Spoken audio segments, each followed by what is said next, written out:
pagiging mananampalataya. Noong mga nakaraang linggo, tinalakay natin ang tungkol sa pagiging na kay Kristo. Na kapag ikaw ay na kay Kristo, sabi nga ng preaching ni Kuya Chad, ay wala nang kapahamakan pa ang lahat ng na kay Kristo. Totoo ito. Hindi ka na mapupunta sa impyerno kapag may pananampalataya ka kay Jesus. Hindi isang tao lang na nagsisiraan ng bait ang nagsabi niya. Si Pablo, isa siyang aral na tao. At ito rin ang pananampalataya natin ngayon. At itong kaligtasan na ito ay, ang kaligtasan na ito na mula sa kapahamakan ay hindi mo pinag-ipunan o pinagtrabahuhan. Na kesyo kaya ka pupunta sa langit ay dahil nagpakabait ka. Hindi. Or may nakita si Lord sa iyo na magandang katangian kaya naawa siya, kaya niligtas ka niya o niligtas niya ang kaluluwa mo. Hindi. Ang kaligtasan nating lahat ay biyaya. Ibig sabihin, hindi mo deserve pero binigay sa iyo. Dahil wala ni isa mang tao ang deserving na mapunta sa langit. Kaya kung mapupunta ka sa langit, biyaya yun. Hindi yun pinag-ipunan. Ang ibig sabihin, hindi tayo, hindi dapat sa iyo ibigay, pero dahil sa awat biyaya, ibinigay. Kaya nga sinabi sa Epeso, sa biyaya tayo naligtas. Sinabi nga ni Tom Jack yan. Hindi dahil sa ating mga mabubuting gawa, para walang magmalaki sa Diyos o kaya sa kapwa niya. Kung anong pagpunta sa langit ay papaitan o pabutihan, magmamalaki ka sa Diyos. Sasabihin mo, Lord, tingnan mo naman, siguro naman umanga ka talaga sa buhay ko, o kaya sa diskarte ko, o kaya sa puso ko, kaya wala kang nagawa, Lord, kundi payagan ako makapasok sa langit. Pagmamalaki yun. Or sasabihin mo sa kapwa mo na, o lalaitin mo sila dahil kulang sila sa diskarte, hindi nila naisip ito, or masama ugali nila kaya hindi sila pupunta sa langit. At ikaw, may diskarte ka, maganda ugali mo, kaya ka pupunta sa langit. Magyayabang ka. Ayaw na ayaw pa naman ng Diyos ng mayabang. Lalo na kung nilikha ka rin lang naman, tulad ng iba. Hindi ka pwede humarap sa Diyos at magmalaki. Si Juan, na disipulo ni Jesus, nung humarap sa Diyos, nalugmok siya. Dahil humarap siya sa pinakabanal na Diyos at siya naman ang pinakamakasalanan sa lahat. Ikaw pa kaya? Kaya tuwing magsisimba tayo, pag-uwi natin, hindi ba tayo magmalaki? Na kaysa yung kapitbahay natin hindi nagsimba, mas lamang na tayo. Kaya ka nakapagsimba, biyaya ng Diyos. May dahilan na nga rin kanina bago pumunta dito eh. Sa biyaya lang ng Diyos, kaya ka nakapunta dito. Kaya sana sa umagang ito, matapos tayong umawit ng papuri sa Kanya, nagpatotoo sa kabutihan niya, at ngayon kikilalanin natin siya sa pamamagitan ng pakikinig ng salita niya. Kumbaga ngayong umaga sumamba tayo sa Diyos, umuwi sana tayo lahat na lalo pang mas mapagpakumbaba kesa kanina bago tayo pumunta dito.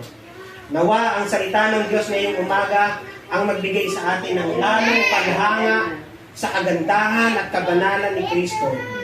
Nang sa ganon, makita natin kung gaano siya kalinis at kung gaano naman tayo karumi. Magkaroon nawa tayo ng kahabagan sa kapwa natin pagkatapos ng pananambahan na ito. Tunawin nawa ng kaluwalhatian niya ang kahangalan at kayabangan natin nang mapaglingkuran natin ang ating kapwa ng may pag-ibig na nagmumula kay Kristo pag-uwi natin mamaya. Yung mga kasama natin sa bahay na hindi nagsimba, mapaglingkuran nawa natin sila. Mamahal natin nawa sila. Nang sa ganun makita nila si Kristo sa ating buhay. Basahin po natin ang ating talata sa araw na ito. Roma 8, talata 5 hanggang 8. Sundan ninyo ako ng inyong paningin, babasahin ko ito.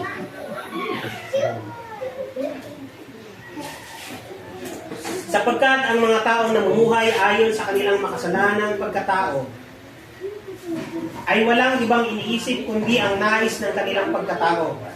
Pero ang tao namang namumuhay sa banal na Espiritu ay walang ibang iniisip kundi ang nais ng banal na Espiritu. Ang kahinat-nan ng pagsunod sa nais ng makasalanang pagkatao ay kamatayan. Pero ang kahinat-nan ng pagsunod sa nais ng banal na Espiritu ay kapayapaan at buhay na walang hanggan. Kalaban ng Diyos ang sinumang sumusunod sa nais ng makasalanan niyang pagkatao dahil ayaw niyang sumunod sa kautusan ng Diyos. At talagang hindi niya magagawang sumunod. Kaya ang mga taong nabubuhay sa kanilang makasalanang pagkatao ay hindi maaaring kaligtan ng Diyos. Purihin ang pagkabasa ng salita ng Diyos. Saglit tayo mo po at manalangin. Panginoon, puhin mo ang puso ng bawat isa sa amin sa umagang ito. Makapangyarihan ang iyong salita.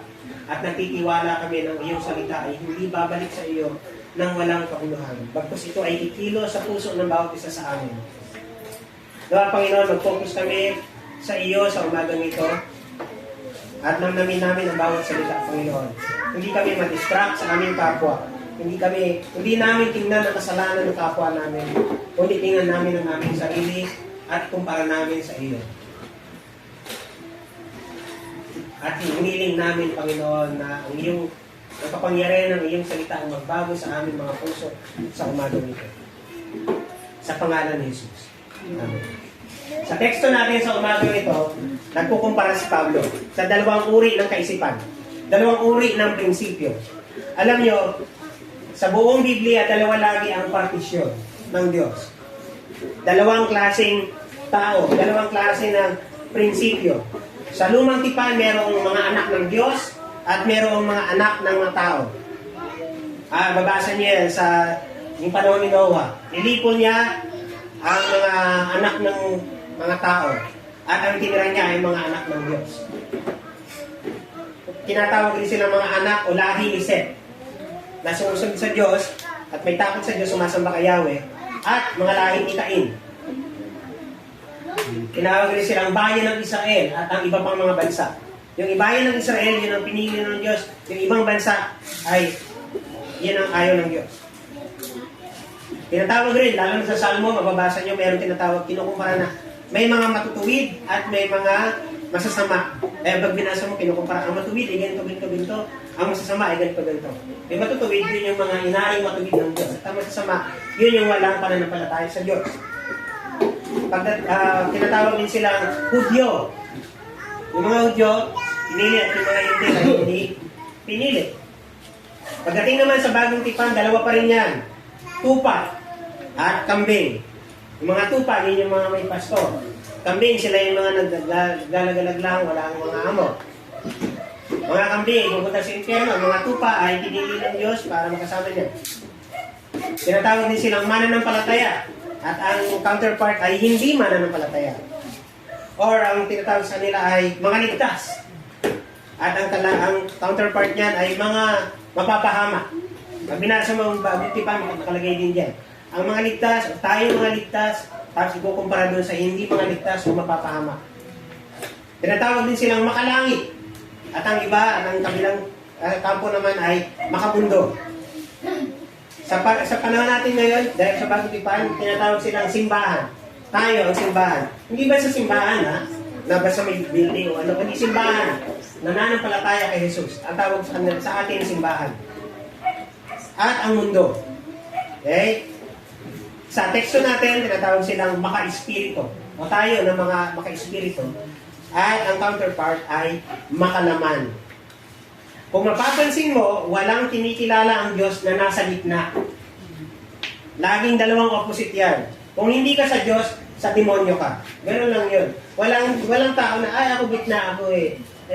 Hindi naman talaga ako demonyo. Pero hindi naman ako religyoso. O hindi ako Diyos. Hindi. Kung hindi ka maka-Diyos, maka-demonyo ka talaga.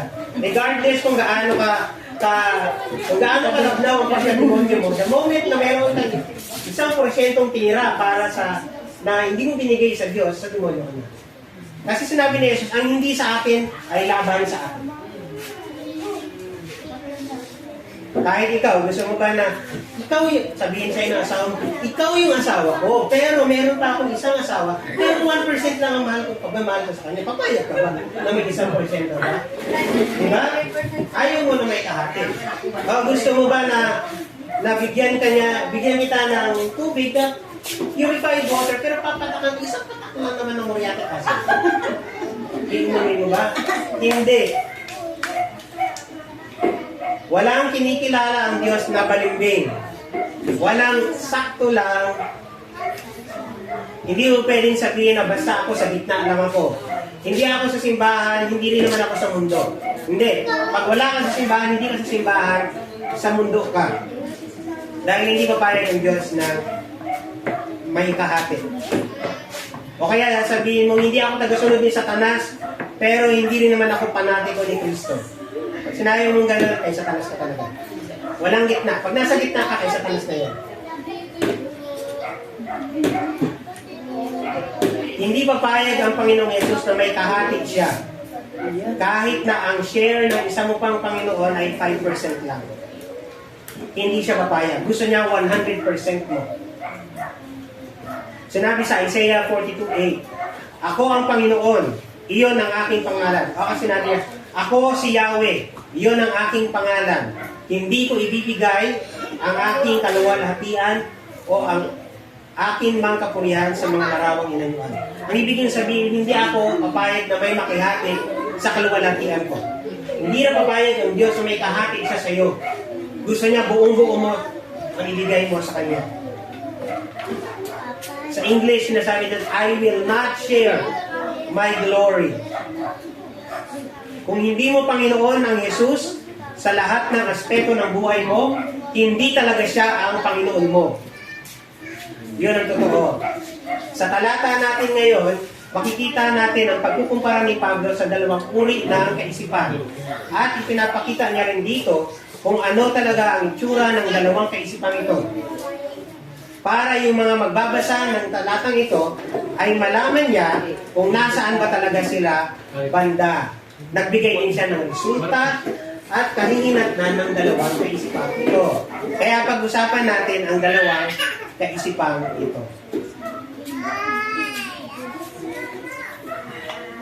Una ay ang kaisipang makalaman. Ang kalaban niya ay ang kaisipang maka-espiritu.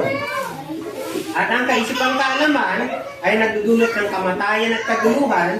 Ang kaisipang espiritu naman ay buhay at kapayapaan. Ang kaisipang makalaman ay dahil bunsod ng alitan sa Diyos. At ang kaisipang espiritu ay bunsod ng pakikipag-isa o pakikipagkasundo sa Diyos. Kaya pag-usapan muna natin, kaisipang makalaman versus kaisipang maka-espiritu.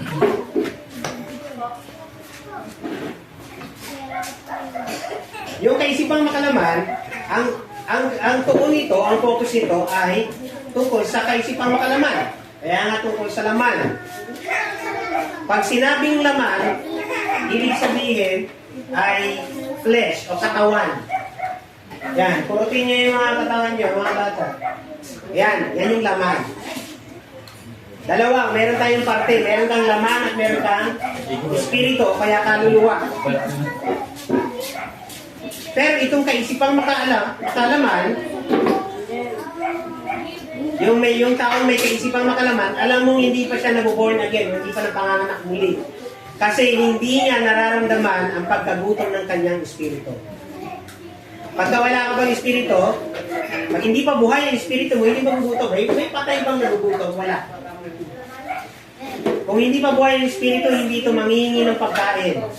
Pero kapag ito ay buhay na, ikilos na ito at mangangailangan na ito ng pagkain at pag-aasikaso. Ang makalaman, aware lang siya sa laman niya, sa pisikal. Alam niya, gutom siya, gutom na ako, kakain ako. Ay, baho ko na, maliligo ako. Ay, ang init, papalit ako, maliligo ako. Pero hindi siya aware sa pangangailangan niyang espiritu. Hindi niya sinasabi, ay, tagal ko nang di nakakapagsimba. Ay, hindi ako nakakapag-pray. Hindi, wala siyang pakialam dyan kasi hindi buhay ang kanyang espiritu. Hindi siya aware. Pero pag buhay na yan, tsaka niya lang dahil may buhay nga, nakakaramdam na ng pangangailangan. Kaya naisip niya, tagal-tagal ko nang walang panalangin, hindi na ako nakapagbasa ng Bible. Na-aware siya. Dahil may nangyayari, hindi mapakali ang espiritu niya. So yun ang klase ng dalawang kaisipan. Yung isa, dahil hindi pa siya may panganganak muli, katawan lang ang nakakaramdam sa kanya. Yung espiritu niya ay patay. Pero ang binuhay ng Diyos, ang nag-born again na, yung espiritu niya ngayon may pakiramdam.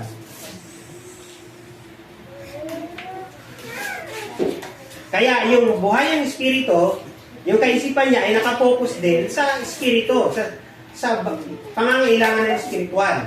Kaya ang ginagawa niya pagka nabuhay ng espiritu, aasikasuhin na dapat niya ito ng tao. Pinapakain niya, nagsisimba siya kasi sa simbahan, mayroong pakain ng salita. May banal na hapunan para sa kalusugan ng kaluluwa. May fellowship ng kapatiran para sa ikatitibay ng pananampalataya niya. Nakakaramdam ng gutom espiritual ang kaisipang maka-espiritu. Nagkukumahog sa salita ng Diyos. Kagaya nga ng sabi sa unang Pedro 2:2, kagaya ng sanggol, manabik kayo sa dalisay na gatas na espiritual ng salita upang lumago kayo hanggang sa makamtan nyo ang ganap na kaligtasan. Kasi may maraming Kristiyano, hindi malusog ang kaluluwa nila kasi hindi nila pinapakain ang kaluluwa nila. Malnourished or bansot. Ang taong patay ang kaluluwa, walang pagkagutom sa mga bagay na ito dahil patay nga. Yun nga, walang patay na nagugutom. Pero mayroong buhay ang kaluluwa, hindi naman niya pinapakain ang kaluluwa niya, kaya malnourished. Kaya malalaman mo ng isang tao kung nakalaman lang talaga siya, kung nakapokus lang siya sa pangangailangan niya sa laman. Nararamdaman niya lang ang gutom niyang pisikal, pero hindi niya nararamdaman ang pagkagutom niya espiritual. Nararamdaman niya lang pagkauhaw niya pisikal, pero hindi niya nararamdaman ang pagkauhaw sa espiritual. Pagpaubos na yung bigas, nagkukumahog na yan. Kasi alam niyang magugutom siya. Magugutom ang katawan niya. Pero, kahit ilang linggo na hindi nakakapagkinig ng salita ng Diyos, wala siyang pake. Bakit? Kasi wala siyang patay ng kanyang espiritu. Hindi niya pinapakain ng kanyang kaluluwa. Kaya malnourished. Malusog nga ang katawan, pero ang kaluluwa niya ay lampa. Walang buhay. Mahina. Tuwid naman siya maglakad. Yung katawan niya, tuwid, maayos, matikas. Pero walang lakas at lampa ang kanyang kaluluwa. Marami siyang nasasagi, nababangga, natatapon, nasasayang, nasasaktan. O kaya siya rin nasasaktan lagi. Kasi mahina ang kaluluwa niya. Dahil mahina ang kaluluwa niya, hindi na rin siya makapagbigay ng paglilingkod. Diba, yung katawan mo, pag mahina, hindi yan makakapag-serve. Eh, yung kaluluwa mo rin, hindi rin yung makakapaglingkod kung mahina din. Hindi na siya makapagbigay ng tulong. Lagi na lang siyang nangangailangan ng assistance, tulong, alalay. Kasi yung kaluluwa niya nga, mahina. Kailangan lagi alalayan. Dahil hindi pinapakain. Kaya, habang buhay, siyang aalalayan. Habang buhay na humingi ng pag-alalay ang kaluluwa mo, kung hindi malakas ang kaluluwa mo. Hindi ko sinasabi na huwag natin pakainin ang katawan natin. Magpagkain na tayo dito. Pina-prioritize din naman natin yan. Hindi ko naman sinasabi na lahat tayo ay magpasto para magpasa ng Bible. Hindi. Ang sinasabi natin, gawin mo spiritual ang lahat ng ginagawa mo. Sinasabi ni Pablo, anuman ang gawin mo, whether kumain ka o uminom, or magwalis, or mag-alaga ng bata, or magpausap ng kapwa mo, ay gawin mo para sa kaluwalhatian ng Diyos. Dahil kung ginagawa mo lahat sa kaluwalhatian ng Diyos, napapakain mo at napapa-exercise mo ang kaluluwa mo. Huwag mong gugulin ang buong enerhiya mo sa mga bagay na makalaman. Sa Mateo 6:33 nakalagay, unahin mo muna ang kaharian ng Diyos at ang kanyang katuwiran. At ang lahat ng kailangan mo ay madadagdag sa iyo.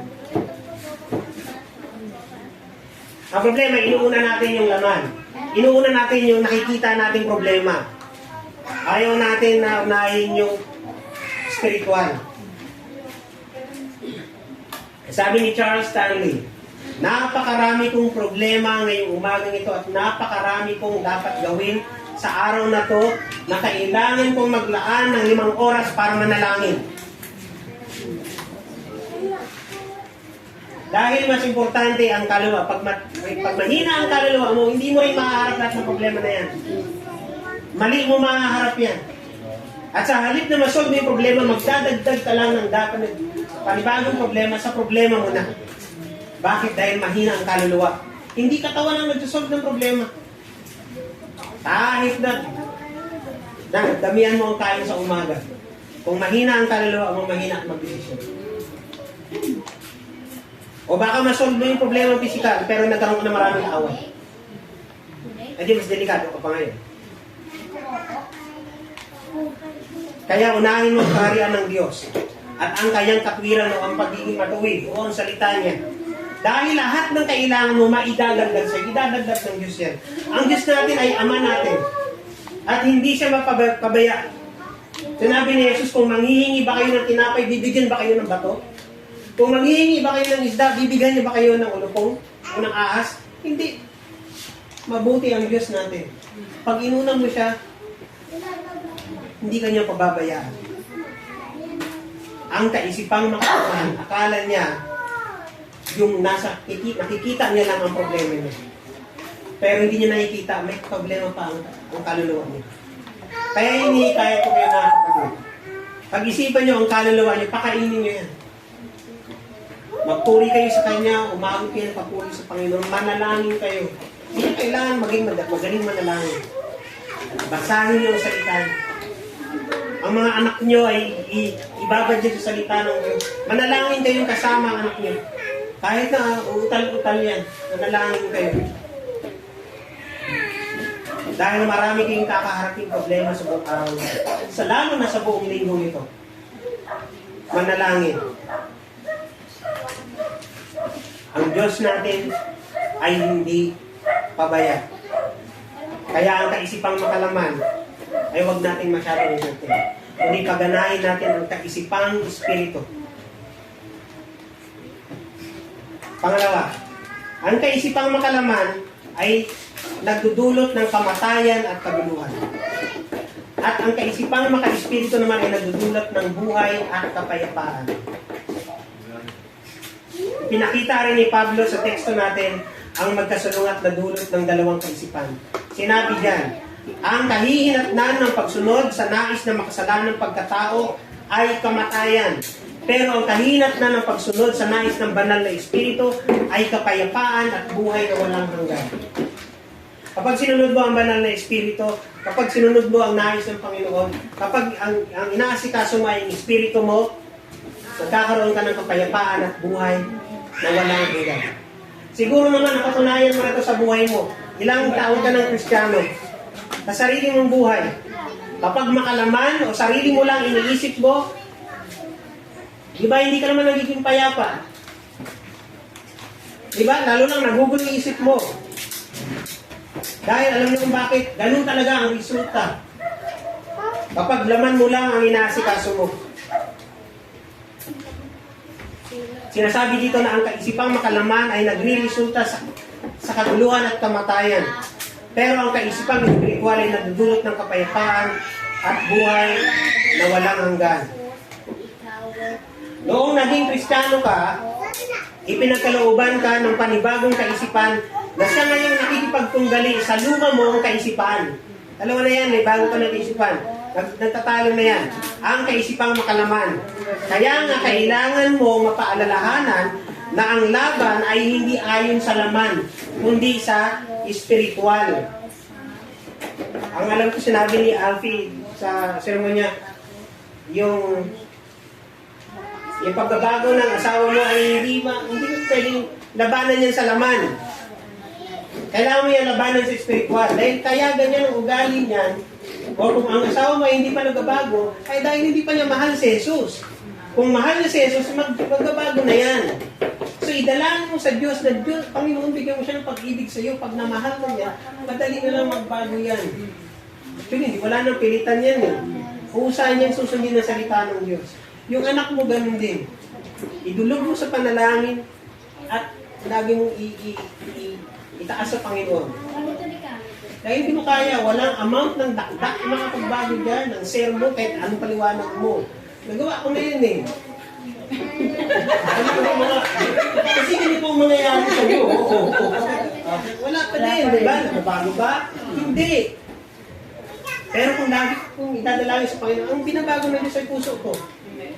Ang mas madali ko ngayon mahalin yung taong dahil pinapamahal sa akin ng Diyos. Trabaho natin magmahal, hindi naman natin trabaho magbago. Mahalin mo, paglingkuran mo. Uulitin niya, mahalin mo, paglingkuran mo ulit. Kasi ang magbabago dyan, Diyos. Pag mahal niya si Jesus, magbabago. Walang amount ng dabog kung makakapagbago ng Diyos. Yan, mahalin nyo. Kahit na nabasag na lahat ng plato sa bahay niyo, di niya magbabago. Tama. Ang makakapagpalambot ng puso ng tao ay ang Espiritu ng Diyos. Amen.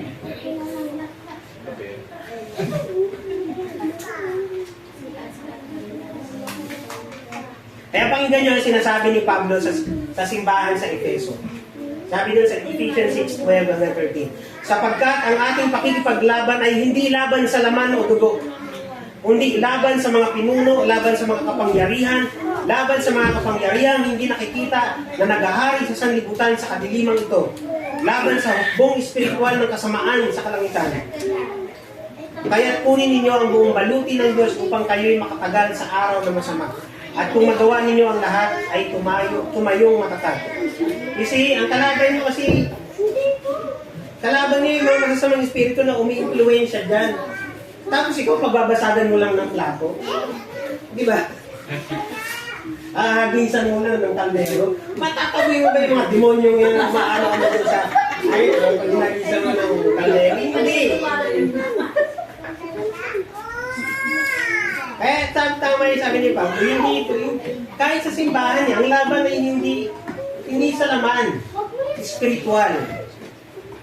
Kahit sa school, ang laban ay spiritual. Hindi physical. Pag may bumubuli sa'yo, hindi yan physical. Spiritual ang laban na yan. Sinasabi na, mas malakas ang hindi nakikita kesa sa nakikita. So yung nakikita, mani lang yan. Yung hindi nakikita ang dapat manang. Pag nanalo ka sa hindi nakikita, kahit ano pang mangyari sa nakikita, matatalo mo yan. Kaya nga galingan mo sa hindi nakikita, sa spiritual na aspecto. Sa trabaho, ang laban ay spiritual, hindi physical. Dahil hawak ng Diyos lahat. Hawak niya ang puso ng amo mo, hawak niya ang kondisyon ng amo mo, hawak niya ang lahat ng pangyayari. Kaya niyang baguhin yan.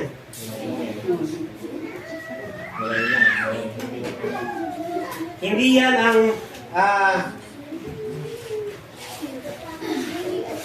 yung binanggit kong verse, hindi yan yung parang ano lang, binabagit lang ni Pablo na para lang masabi. Hindi, totoo yan. Si Pablo ay aral. Matinong tao siya. Hindi siya yung nagsasabi-sabi lang kung ano-ano. Matalinong tao. Kaya kapag may sitwasyon sa lakad Kristiyano mo, huwag mo itong labanan ayon sa laman. Dahil bago ka nang nilalang, iba ka na kung makipaglaban. Diba? Iba na ang paraan mo ng pakipaglaban. Hindi na sa laman. May mga Kristiyano na parang, alam mo yun, yung sundalo na, or mandirigma na binigyan mo na ng laser gun, para madali niya matalo lahat ng kalaban niya. Binigyan mo na ng ganon, tinuro mo kung paano gamitin yung laser gun, pero ang gagamitin niya pa rin tirador. Diba? May bago ka ng, paraan na pakikipaglaban eh.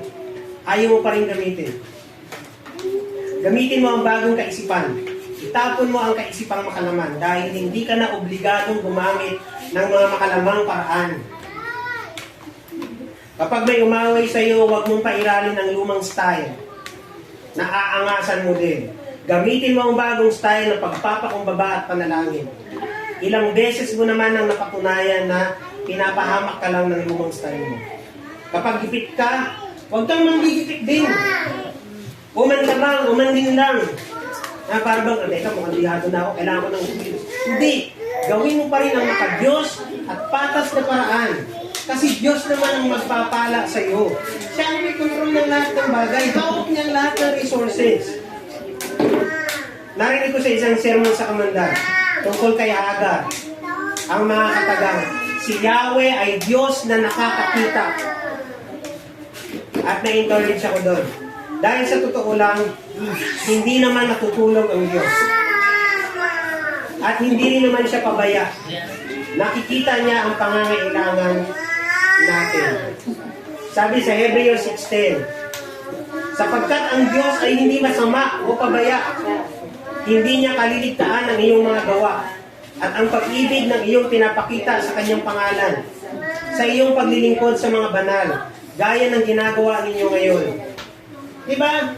Encouragement na ang Diyos nakakita sa atin sa ginagawa nating pagmamahal. Kaya hindi mo na kailangan na, hindi man lang ako nakabati dito sa ginagawa ko, hindi mo na kailangan na, nakikita ka naman ng Diyos eh. Tapos siya, Diyos na bahala dun sa nagmamaltrato sa'yo. Dahil hindi naman siya pabaya. Makatarungan din siyang Diyos. Hindi yung lalaban ka din. E di, anong mangyayari? Lalo mo lang i-attract ang sarili mo. Nakikita ka niya at ang nais niya ay piliin mo ang prinsipyo niya bilang anak niya. Ikaw magulang, diba? Napakasarap na yung anak mo ay sinusunod at ina-apply yung mga prinsipyo mo. Gusto mo regaluhan yan. Ano ba? May napanood ako ano yung sa kay Melanie, ano yung Melanie Marquez na anak niyang Miss Universe. Tuntua siya dahil sabi niya, tuntua ako dahil alam mo kung anong dapat piliin na yung may pipiliin siyang lalaking gano'n. Pero nakita ko si Melanie Marquez, proud na proud siya na yung anak niya ay marunong pumili. Kumbaga naturuan niya. So, di ba, ganun yung magulang. Pag yung anak niya, tinutupad, yung prinsipyo niya, ina-apply sa buhay niya, parang tuwa siya. Ganun ang Diyos Ama natin. Pag sinusunod natin ang prinsipyo niya, natutuwa siya sa atin. Kaya nga tama yung sabi niya ng kanta ni David.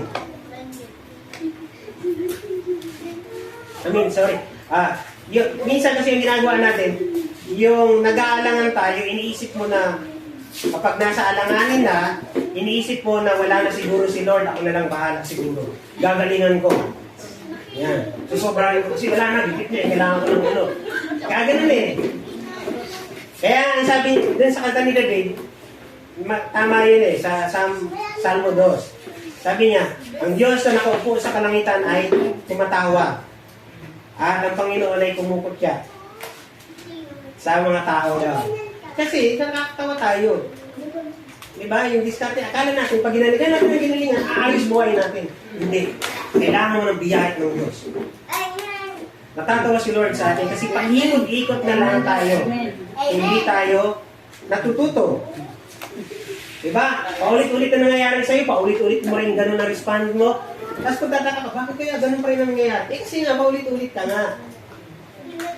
Kahangalan ang umaasang magbabago ang resulta kahit na hindi naman binabago ang sistema. Kung gusto mo mabago ang resulta, baguhin mo ang sistema. Pinayuhan rin tayo sa Aklat ng Kolosas na ituon natin ang ating pag-iisip sa mga bagay na makalangit at hindi dito sa lupa.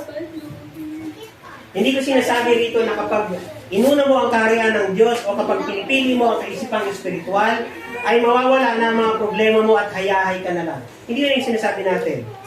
Wala naman taong nabubuhay sa mundo na walang problema.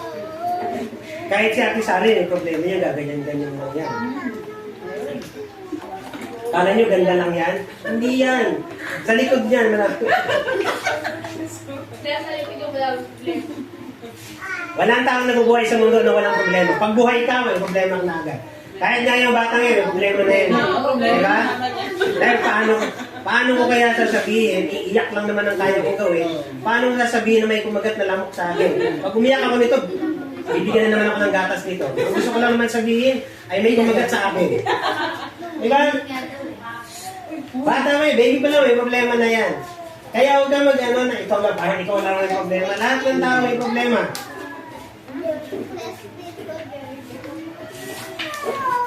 Basta buhay ka, may problema. Minsan, sa social media, masyadong pinopromote ang magandang buhay. Diba? To the point na akala natin, lahat ng friends natin, walang problema, tayo lang. Tayo lang yung tambak ng problema. Pero siyempre, alam mo naman, nakakalimutan mo kung paano gumana yung mga Facebook na yung mga ano eh. Siyempre sa Facebook, ay upload ko lang yung magaganda. Bakit kaya lang ang resulta nito, dahil puro magaganda, akala mo tuloy, ang buhay nila maganda nga, hindi totoo yun. Ikaw nga, may problema ka pero ina-upload mo eh, saya nilang din eh. Kasi ang pangit naman, lahat ng problema niyo, pinapost mo na. Siyempre, kaya kailangan maisip, Facebook ito, hindi ito ang tunay na mundo.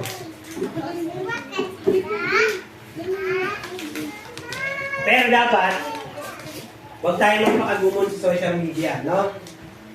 Balik ka sa realidad. Huwag kang magpakagumon. Hindi yan ang tunay na buhay. Balik ka. Pag naano ka, okay, minsan mag-aaling hindi, di ba? Ay, buti pa yung kabats ko, ganito na. Yung mga talasmate ko, pagbalik ka sa realidad, may problema din yan. Nag-post na yan ang maganda. Balik ka. Back to reality. Maglaba ka. Lugis ka ng plato. Magtrabaho ka. Galaga ka ng anak. Mahalin mo pamilya mo. Maglingkod ka sa simbahan. Back to reality. Kasi pagkatapos silang mag-post niyan, na magaganda mga escapade sila, babalik din sila sa problema nila. Pero ikaw, nanatili kang nainggit. Yan, ikaw ang kawawa.